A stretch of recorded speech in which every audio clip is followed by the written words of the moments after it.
শীত পরিস্থিতির খবর জানাতে কুষ্টিয়া থেকে সরাসরি যোগ দিচ্ছেন শরীফ বিশ্বাস। যাচ্ছে তার কাছে। শরীফ, আমাদেরকে জানাবেন কুষ্টিয়ায় শীতের তীব্রতা কেমন এবং এই শীতে জনজীবনের পরিস্থিতি কেমন দেখছেন?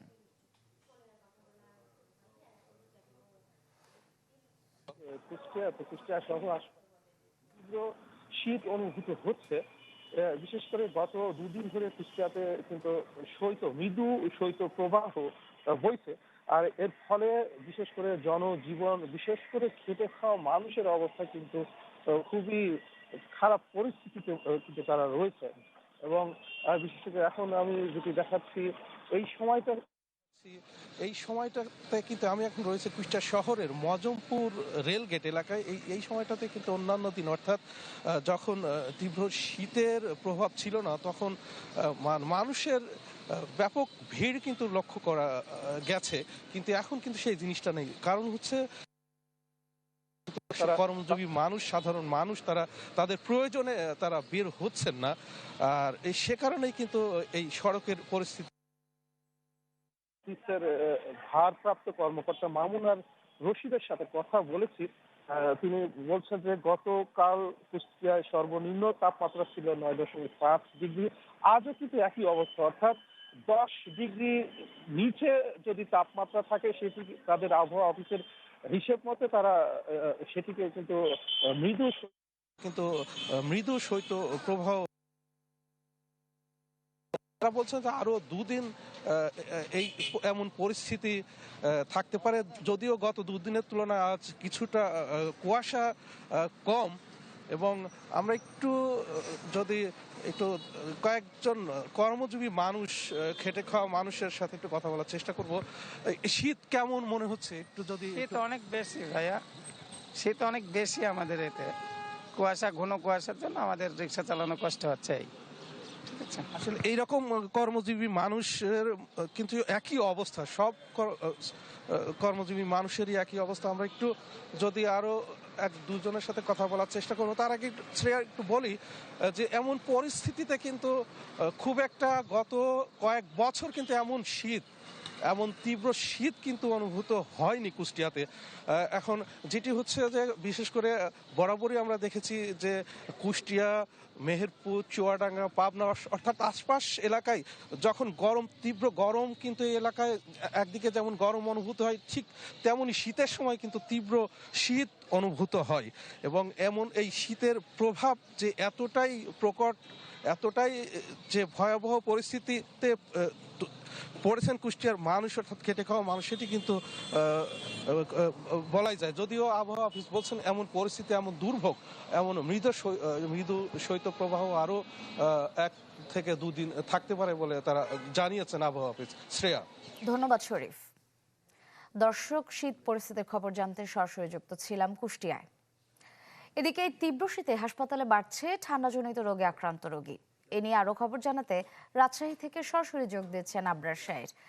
আবরার, রাজশাহীতে ঠান্ডাজনিত রোগে আক্রান্ত রোগীদের কি পরিস্থিতি, সংখ্যাটা কেমন এবং হাসপাতালে চিকিৎসা কেমন চলছে, বিস্তারিত জানাবেন।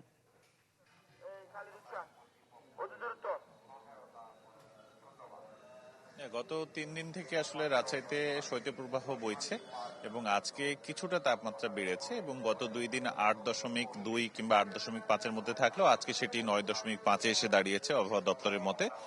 এখন পর্যন্ত হাসপাতাল কর্তৃপক্ষের দেওয়া তথ্য অনুযায়ী হাসপাতালে প্রায় প্রতিদিন গড়ে প্রায় 1500-রও বেশি রোগী এখানে ভর্তি হন। কিন্তু শীত বাড়ার ফলে এখানে আসলে রোগীর সংখ্যা বেড়েছে, তবে সেটাও আসলে খুব উল্লেখযোগ্য হারে যে তেমনটা নয়। এখানকার যিনি মুখপাত্র রয়েছেন ডাক্তার শঙ্কর, তিনি যেটি জানিয়েছেন যে গত 4 দিনের হিসেব যদি আমি বলি, 30 থেকে শুরু করে 40 এমনকি 52 পর্যন্ত সে ঠেকেছে গত দিনে। এবং শিশু এবং বয়োবৃদ্ধদের সংখ্যাটা সবচেয়ে বেশি, কারণ অনেকেই আসছেন এখানে শীতজনিত বিভিন্ন অসুখ নিয়ে, যেমন শ্বাসকষ্ট, ডায়রিয়া, এছাড়া যাদের হাঁপানি রয়েছে তাদের অনেকটাই কষ্ট হচ্ছে। ফলে এই রোগীগুলোর সংখ্যাটা দিন দিন বাড়ছে। এছাড়া ব্যথা নিয়েও অনেকে আসছেন। যারা শিশুদের জন্য আলাদা ওয়ার্ড তো আছে, এছাড়া বয়োবৃদ্ধ এবং শিশুদের এই শীতে স্পেশাল সেবা দেবার জন্য হাসপাতাল কর্তৃপক্ষ ব্যবস্থা রেখেছেন। আশঙ্কাজনক হারে এক ধরনের রোগী বেড়েছে। ডক্টর শঙ্কর যেটি বলছেন যে শীতে আগুন পোহাতে গিয়ে এবং গরম পানি ব্যবহারের ক্ষেত্রে সাবধানতা অবলম্বন করা উচিত, কারণ শীতজনিত হাঁপানি কিংবা ডায়রিয়াতে যতটা না রোগী আসছে তার চেয়ে বেশি সংখ্যাটা আসলে বাড়ছে আগুন করা উচিত বলে মনে করছেন তারা। কারণ আগুনে দগ্ধ হওয়া এবং পানিতে দগ্ধ হওয়া এ ধরনের রোগীর সংখ্যা কিন্তু বাড়ছে। ফলে যারা বয়োবৃদ্ধ আছেন এবং শিশুদের এই অভিভাবকদের আসলে তিনি বলেছেন যে এই ধরনের রোগীদের ক্ষেত্রে সতর্ক হওয়া উচিত এবং এই শীতে আগুন পোহানো থেকে সাবধানতা অবলম্বন করা উচিত। এর পাশাপাশি হাসপাতাল কর্তৃপক্ষ তাদের জন্য সকল ধরনের সুবিধা রেখেছেন। প্রয়োজনে এই রোগী যদি বেড়ে যায় তখন কিন্তু তাদের জন্য সকল ধরনের সুবিধা রেখেছেন। প্রয়োজনে এই রোগী যদি বেড়ে যায় তখন কিন্তু তারা আরো একটি ওয়ার্ড তাদের জন্য স্পেশালি ভাবে দিতে পারবেন বলেও আশা করছেন।